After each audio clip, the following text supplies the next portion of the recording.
हमने काफ़ी सारे नंबर डिस्कस किए हैं, जिसमें से एक है जेंसार टेक। और थर्ड क्वार्टर में जेंसार टेक का जो प्रॉफिट है उसमें 2.5% का एक अपसाइड देखने को मिला है। इनफैक्ट रेवेन्यू भी 1.5% बढ़ के 1,326 करोड़ पे पहुंच गया है। मार्जिन की तरफ नजर डाली जाए तो वहां पे भी एक स्लाइट इंप्रूवमेंट तो डेफिनेटली देखा गया है। अब नतीजे और विस्तार योजनाओं पे बात करने के लिए हमारे साथ जुड़ चुके हैं कंपनी के CEO and MD Manish Tandon ji. First of all good morning sir. जी, तो बेसिकली अगर हम देखें कि ईयरली बेसिस पे 8.5% रेवेन्यू ग्रोथ हमें देखने को मिली है। इनफैक्ट 200 बेसिस पॉइंट्स का ग्रॉस मार्जिन में भी सुधार देखने को मिला है। ये कंपनी किस तरीके से अचीव कर पाई है?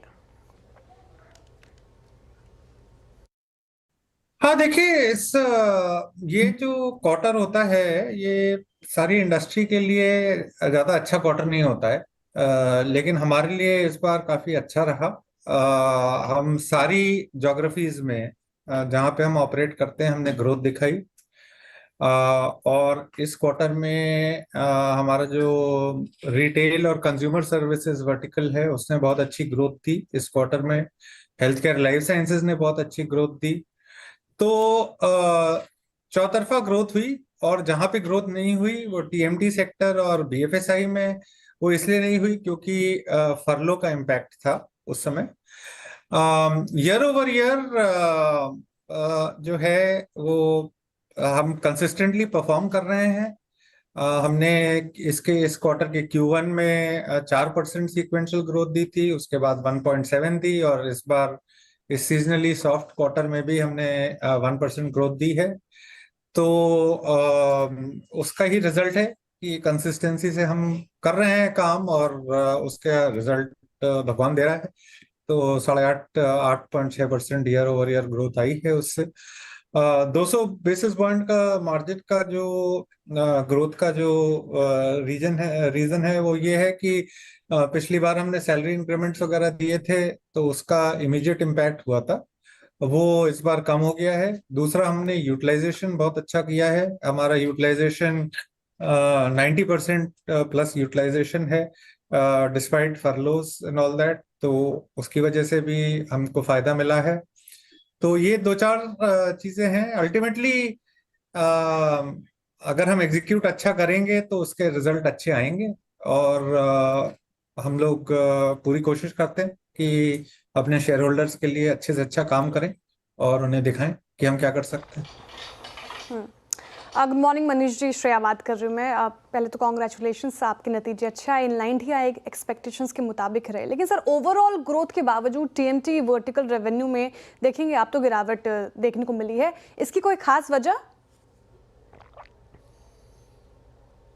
रेवेन्यू डिक्लाइन इसलिए हुआ है, वहां पे फरलोस की वजह से हुआ है। देखिए, जो फरलो होते हैं वो टीएमटी सेक्टर में सबसे ज्यादा होते हैं।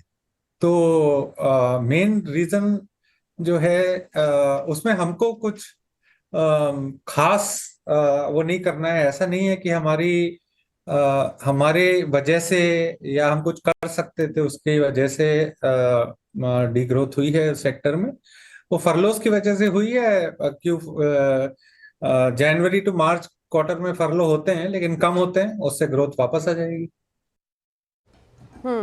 अब अगर कंपनी के ऑर्डर बुक की भी तरफ नजर डाली जाए तो 205 मिलियन से ज्यादा की ऑर्डर बुक है, जो कि पर्टिकुलरली सेल्स के अच्छे संकेत दे रहे हैं। अब आगे बढ़ते हुए Q4 के पाइपलाइन और बाकी के जो स्ट्रैटेजीज हैं वो क्या इस टाइम पे कंपनी की हैं? देखिए, ऑर्डर बुक से हमको बहुत हौसला बढ़ा है। हमारा ऑर्डर बुक 205 मिलियन, ये हमारी हिस्ट्री में, जेंसर की हिस्ट्री में सबसे ज्यादा ऑर्डर बुकिंग है। और पर्टिकुलरली इस क्वार्टर में हुई है। तो लास्ट ईयर हमने इस क्वार्टर में केवल 169 मिलियन या 163 मिलियन के करीब करी थी ऑर्डर बुकिंग। तो ये काफी पॉजिटिव चीज है। तो हमारा इससे बहुत हौसला बढ़ा है। और हम सोचते हैं कि इसकी वजह से शायद हम Q4 में भी अच्छा कर सकें। बिल्कुल सर। सर एक आखिरी सवाल मेरी तरफ से। देखिए आईटी सेक्टर में तो आज भी अच्छी खासी तेजी देखने को मिल रही है, उससे आईटी सेक्टर के लिहाज से बजट से क्या आप उम्मीद कर रहे हैं? देखिए, बजट के लिए इस समय तो मेरा कोई एक्सपेक्टेशन नहीं कहूँगा कि है। एज लॉन्ग एज नए टैक्स टैरिफ्स ये सब नहीं आते हैं, हमारे सेक्टर के लिए अच्छा ही रहेगा।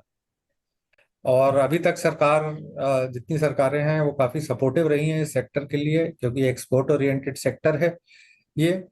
तो हमें उम्मीद है कि वही चीज कंटिन्यू करेगी आगे भी। Thank you so much Manish sir, अपना समय हमको देने के लिए, and all the best for upcoming quarters. तो चलिए अब वक्त